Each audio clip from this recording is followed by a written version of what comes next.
आज मंगलवार है। मैं भाद्रो मास का प्रदोष गाथा सुनाने जा रही हूँ। इस पवन गाथा को आप लोग जरूर सुनिएगा। इस गाथा को सुनने से मन का शांति मिलता है और सारे मनोकामना पूरी हो जाती है।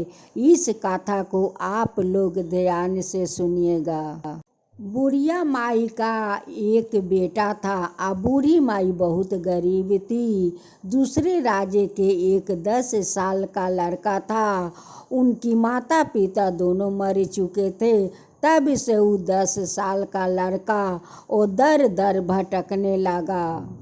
एक दिन उस लड़का ने रोते रोते बुढ़िया माई का पास आता है। बूढ़ी माई कहती है कि बेटा तेरा नाम क्या है। वो अपना नाम शुभजीत बताता है। उस बुढ़िया माई को उस लड़का पर माया लग जाता है। बूढ़ी माई उस लड़का को अपना साथ घर ले आती है। अपना बेटा का तरह बुढ़िया माई उसे मानदान करने लगी। एक दिन बुढ़िया माई दोनों लड़का को लेकर एक ऋषि मुनि का आश्रम जाती है। उस समय ऋषि मुनि प्रदोष गाथा कह रहे थे। बूढ़ी माई बैठकर उस प्रदोष गाथा को सुन रही थी। बूढ़ी माई उस प्रदोष गाथा सुनकर आती है और अपना घर में प्रदोष व्रत करने लगती है। एक दिन बूढ़ी माई का दोनों लड़का जंगल में जाता है। जंगल से बूढ़ी माई का बेटा तो लौट आता है, लेकिन जो राजकुमार था वो तो जंगल में ही रह गया। एक धर्म नाम राजा का एक बेटी थी। उनकी नाम लाजवंती थी। शुभजीत उनकी पास जाकर उस लाजवंती से बात करने लगता है। लाजवंती उनकी नाम पूछती है कि तुम्हारा नाम क्या है। वो कहता है कि मेरे नाम तो शुभजीत है। लाजवंती जाकर अपना माता पिता से बात कर रही थी कि उस लड़का को मैं बहुत पसंद करता हूँ और उसी लड़का से मैं शादी करूँगी पिताजी।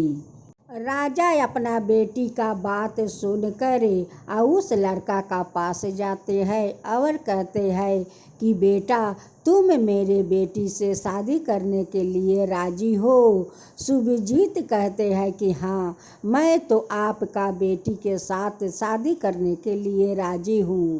राजा अपना बेटी और शुभजीत को दोनों को विधि विधान से शादी करवा देते हैं। उस लड़का ने लाजवंती को शादी करके वो अपना बूढ़ी माई को घर ले जाता है। उस समय बूढ़ी माई प्रदोष व्रत कर रही थी। दोनों जाकर बूढ़ी माई को पैर छूकर प्रणाम करता है। भोलेनाथ बूढ़ी माई का श्रद्धा भक्ति देख कर तो बहुत प्रसन्न हो जाते हैं और प्रसन्न होकर बूढ़ी माई का घर जाते हैं। बूढ़ी माई को घर भोलेनाथ धन से भर देते हैं। बूढ़ी माई लाजवंती को देखकर बहुत खुश हो गई और कहने लगी कि आज तो मेरे घर में देवी आई है। आज देवी आई है। देवी के आते ही मेरा घर धन धन से भर गया। धन धन से भर गया। अब मैं हर बरस प्रदोष व्रत करूँगा। फिर भी वो बूढ़ी माई उस लाजवंती से कहने लगी कि बेटी तुम भी अगले बरस प्रदोष व्रत करना। बेटी प्रदोष व्रत करना। देखो तुम आई, अब मेरा घर भर गया धन से।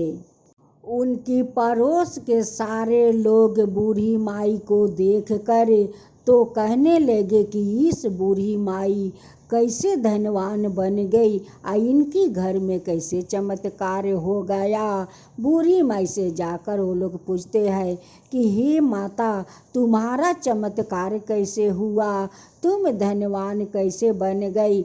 बूढ़ी माई कहती है कि ये तो परदोष व्रत का चमत्कार है कि जो लोग श्रद्धा भक्ति से परदोष व्रत करते हैं उनका तो सारे मनोकामना भोलेनाथ पूरा कर देते हैं। हे भोलेनाथ, जैसे उस बूढ़ी माई परदोष व्रत की आ उन पर प्रसन्न होकर आ उस बूढ़ी माई का घर में धन धन भर दिया। हे भोलेनाथ, वैसे ही सबका घर में धन भर दीजिए, सबका घर में धन भर दीजिए हे भोलेनाथ।